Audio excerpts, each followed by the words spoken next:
our understanding on contamination control strategy, what is contamination, what is the risk. I do understand most of our colleagues have already told this, but it's critically important to reiterate the statement that why we keep on talking about this time and again, because it is a necessity and it's a need of the hour. Following which, I will talk about workflows, approaches and implementation in a manner in which it will be generic. It will not be very specific to only steriles. It can be even to low bioburden facilities because it's a mix of both. It's Annex 1 is predominantly for sterile, but there are also facilities where you will have to bring about CCS strategies for maintaining the low count of your drug substances and drug products. So, I would not read through this. This is a standard definition of a contamination control strategy. The idea is to control, organisms, monitor them, to control particles, and see where and how you can control these aspects in a product or a product process. Okay. So, from a flow perspective, you see the criticality comes in terms of what is most critical is sterile, then comes the low bioburden, then comes non-sterile, and sometimes secondary and tertiary packaging. But in certain cases, when we are doing sterile operations, the packaging element is more predominant on the container closure aspect. So, if you've got a sterile vial, the container closure activity becomes a very critical aspect wherein the ingress of organisms can happen. So, that has to be taken into account. Now, the part is to understand the risk. So, what is the risk? Okay, and once you understand what type of risk is there for your product or facility or your environment, I mean to say the operating environment, then you will have to understand what the source of this risk is, because that's the whole key aspect of doing this activity. Once the risk is identified, then the next step is to plan a control strategy to control the source or potential sources which can occur from your process or from the environment. So, as contaminants, I think my colleagues have already spoken much about it. As microbiologist, I would again say it again. Microbes come on priority. There are certain adventitious agents which would be there. Pyrogen, which is nothing but endotoxin. So, when you say microbes, you would see the list going to be bacteria, fungus and viruses. And when you talk about adventitious agents, it can be sometimes, I would come later, maybe materials which you would buy or raw materials which you would buy, you would ask for something like, animal origin free, or if there are potential sources of TAC, BAC, which also can be influencing your control strategy. The other part is pyrogen. Yes, predominantly people talk about endotoxins, but we are also seeing the teams talking about when you do disinfectant validation, you also challenge fungi. The biggest aspect of it is as such the fungal spore, and their associated outcome is aflatoxins, or you can call it as mycotoxins. This is lesser in terms of sterile, but more predominantly I have seen in my past when you're working with non-sterile APIs or bioburden control products, like if it's powder, you would find this kind of a challenge in your process. Coming to the next part, particulates. Yes, obviously you will have different type of agents which is like fibers, glass particles, visible, subvisible particles. These are all foreign matters which have to be controlled. And the last but not least, cross contamination. I did herein on this. Cross contamination, yes, if it's you have to see if it's a single product facility, if it's a single use facility, the chances are less. But if you are usually using a multi product facility, this becomes a key factor for you to take into account. And then the product itself. Now, what I mean to say product is, I will give you an example. I have done a drug substance facility in which I have used the starting organism to be E. coli. Okay, there are two problems here. One is it's a bacteria, and the second thing is it's got inherently endotoxin in it. So, you have to also take into account how your process is going to be robust and challenge your strategy or build the strategies to see to that this inherent contaminant which is existing in your process does not skip and move to your final stage of your process. Okay, so it's super critical to take into account when you are deciding certain things. Why am I saying all these things? Because when I say risk, everybody talks about we have to do risk assessment as a part of the strategy, right?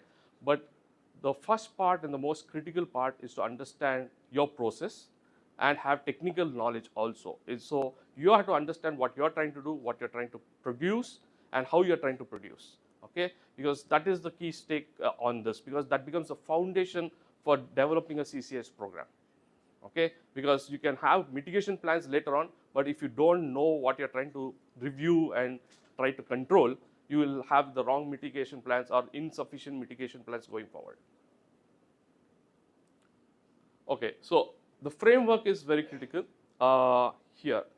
The knowledge, as I told you, you should have process knowledge, you should have technical knowledge, and the key aspect is quality risk management, obviously.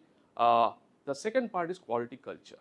Okay, we don't talk much or touch about this much. We always talk about what's already happening, but to understand what a culture is to be making people aware. It's not like GMP training you give once in 6 months and you're done. No, it is to make people aware of the risks associated in your process as to where these contaminants can come from or where these failures can occur. So it's more of an awareness event, okay, and to build around it a quality sense of quality mindset and culture, because we would say from one perspective that a person is the source of contamination, but I would also say the person is also the stage gate where they can identify a failure or a contamination happening. Maybe at the shop floor level, the guys know it faster than the manager on, in the office. So it's super critical to get the mindset on to have a good contamination control strategy. It's just not making documents and giving them a generic training. Now, the other part of it is control. Obviously, we have got process controls which are there. We have got personal controls, obviously, in terms of gowning qualification, and all the respected aspects. Then comes the material control. I will touch base on this a little later. Then comes facility, utility, and equipment. Now, when we talk about control, it's three folds to it. One is when you're developing a strategy, you should take into account three aspects. One is validation control. So every bit of this control line item goes through a validation process, right? It can be material qualification, it can be supplier validation or qualification of the equipment, or you can have any other qualification and validation processes. So you've got a validation control to be in place, then you've got strategic contamination control to follow, and then you'll have a monitoring control, because once you bring in the system into operation mode, then it's super critical to maintain the contamination, a status of control for the contamination. So in that aspect, you have to have monitoring control also.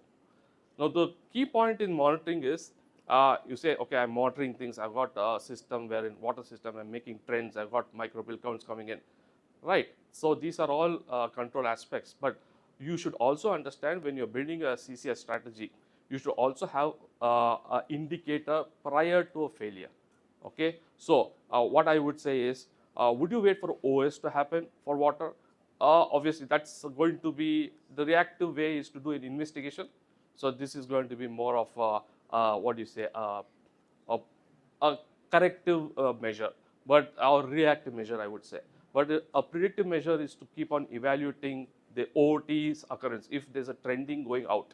Okay, so that becomes a predictive measure, so you can act on it and bring in some kind of control. So these are the thought processes you have to have in a holistic manner to develop a CCS strategy. It's just not only doing FMEA and being done and saying, okay, I've done FMEA and you close the chapter.